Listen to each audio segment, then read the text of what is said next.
कश्मीर को पाकिस्तान से मिलाने वाली मारूफ शाहरा रावलपिंडी मुजफ्फराबाद शाहरा पे मौजूद हूँ। मेरे अकब में जो लाइन आपको नज़र आ रही है ये कोई रोड ब्लॉक की वजह से नहीं बल्कि धुलाई के मुकाम पे एक लाइन स्लाइडिंग की वजह से और गुज़िश्ता 2-3 हफ्तों से ये सिलसिला मुसलसल जारी है।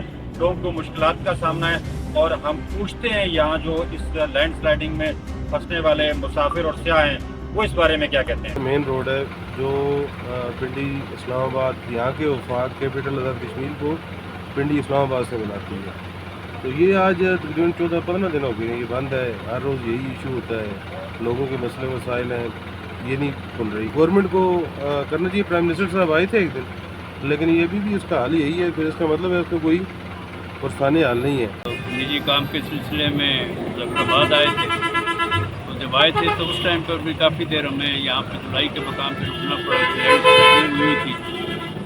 और अभी वापस काम करके जब जा रहे हैं तो 1 घंटे से ज़्यादा हो गया। तो ये इंतहाई अहम शाहरा है दिफाई एतबार से भी, रास्तों के एतबार से भी, जो मुजफ्फराबाद आज़ाद कश्मीर और इस्लामाबाद को मिलाती है। तो हमारी दरख्वास्त ये होगी कि NHA जो है इसको संजीदगी से इस बारे में सोचे। लोगों को बहुत तकलीफ़ में हैं, लोग बहुत परेशानी में, शदीद गर्मी का आलम है, हब्स है।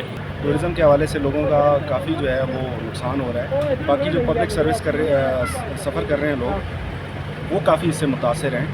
और ये ट्रैफिक जो फंसी है इसमें कई लोग मरीज़ होंगे, कई लोग ऐसे होंगे जिन्होंने जहाँ ज़रूरी पहुँचना है वो मुतासर हैं। तो इसके हवाले से काइंडली ज़रा थोड़ा इस पर तवज्जो दें ताकि ये जल्द से जल्द क्लियर हो जाए। मेरे तो बच्चे भी अभी बहुत डिस्टर्ब हुए। तकरीबन 1 घंटे से हम यहाँ मुजफ्फराबाद में कोहाला रोड पे यहाँ पे हम फंसे हुए हैं। यकीनन मुजफ्फराबाद रावलपिंडी शाहरा की बंदिश की वजह से न सिर्फ मुसाफिरों और सियाहों को मुश्किलात का सामना है बल्कि पाकिस्तान और आज़ाद कश्मीर को मिलाने वाली दिफाई एतबार से इस अहम रोड की बंदिश की वजह से भी बहुत सारी मुश्किलात और मसाइल पैदा हो गए हैं। सुनो डिजिटल के लिए सईद और रहमान सिद्दीकी, धुलाई, मुजफ्फराबाद, आज़ाद कश्मीर।